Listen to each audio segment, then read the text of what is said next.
You know, it's been such an incredible honor and pleasure to be a part of such an incredible team, incredible worshipers, and just an incredible church that for decades has carried the mantle. And what an incredible testimony that you have lived in church models around the world.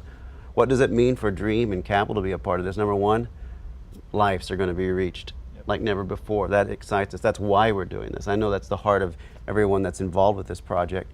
But now to see it have a worldwide impact through that, to where you become the example also in worship now, in music and in songs, in writing, and we're excited about that because we know lives will be reached through that.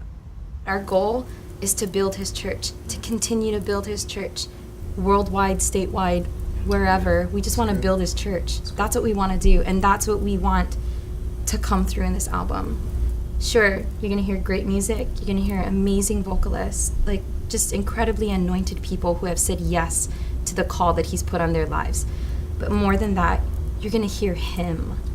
This album has brought life to our situations that we're in, you know?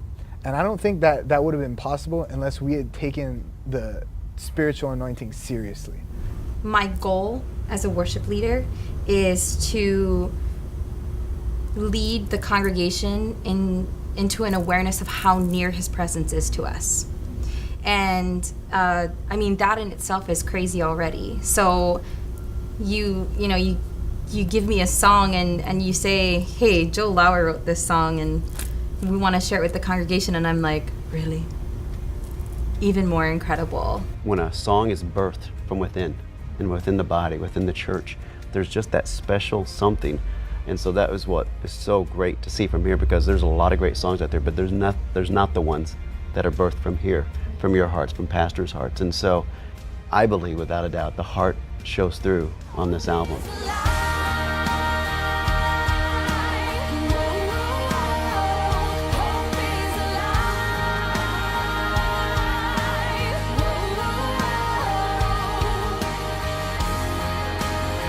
We wanted to keep that overlying theme of hope, that through whatever struggle, we're going to stand firm to our mission statement and our vision and what we believe are the promises of God, that through it all, he's our future and our hope. And the way it works out, and I don't think it's any coincidence, and I only can attribute it to God and his grace for us, that every song we can almost attach to a specific moment that this church has gone through in this past year and in the past 18 years for that matter. Everything, even now in the midst of some of our battles and some of the things we choose to champion in the name of Christ, there's songs that are anthems that we want to shout out and sing out, and we believe them. And in the moment as we're recording them, whether we knew it or not, it applies, and it applies everywhere. It's definitely unique to what's happening at New Hope, but it's relevant to what's happening around the world. I think it's great that God's given us a theme of hope, because we really live in a world that lacks hope. And everyone knows struggle and suffering and warfare and trials, but not everybody knows hope. And to be able to declare that hope is alive in Jesus and live it and believe it and then share it, I think is what makes this album, but also these worship leaders, so special.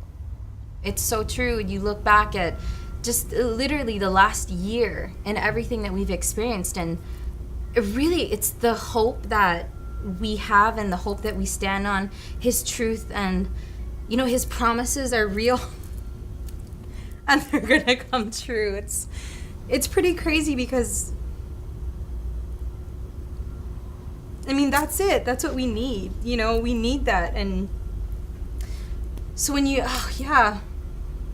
sing Hope is Alive, it's not just lyrics. It's your life experience. It's the roof caving in at Farrington. It's the car accident that you got into on your way to church. It's the fight that you got into with, your boss at work. And you hear the lyrics and you're like, geez, yeah, I'm gonna go through all those things, but I just need to feel the presence of God and feel it sweeping across me. And I know that his hope is alive in my heart. And I know that I'm gonna be able to go on, and I know that I'm going to be able to conquer everything and press on and just keep going. So yeah.